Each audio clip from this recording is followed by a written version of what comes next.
Last time, we learned how to identify the network ID and broadcast address of a subnet. Now, let's take that knowledge and go one step further.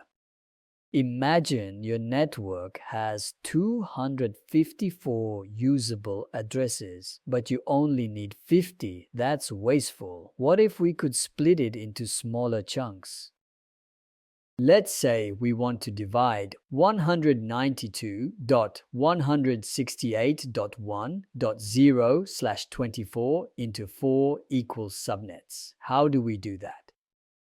To create smaller subnets, we borrow bits from the host portion. We need enough bits to make 4 subnets, and that means solving. 2 to the power of x is at least 4. 2 to the power of 1 is 2. Not enough, but 2 squared is 4. Perfect. So we need to borrow 2 bits.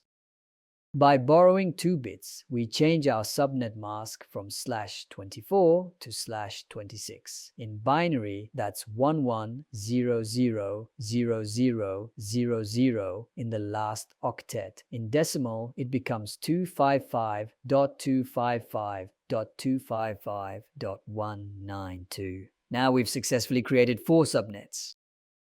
When we borrow 2 bits, we create 4 binary combinations: 00, 01, 10, and 11. Each one represents a different subnet. Let's convert those binary combinations into decimal. 00 becomes 0, 01 becomes 64, 10 becomes 128, and 11 becomes 192. These are the starting points of our 4 new subnets. Now we can calculate the full range of each subnet. Each /26 subnet has 64 total IPs, 1 reserved for the network ID, 1 for the broadcast. That leaves 62 usable addresses in each subnet. Here's what we did. Decided we need 4 subnets, borrowed 2 bits from the host portion, updated the mask to /26, used binary logic to find the subnet boundaries, and calculated the usable IP ranges for each subnet. Subnetting may sound technical, but it's just a step-by-step process. And now you know how to do it.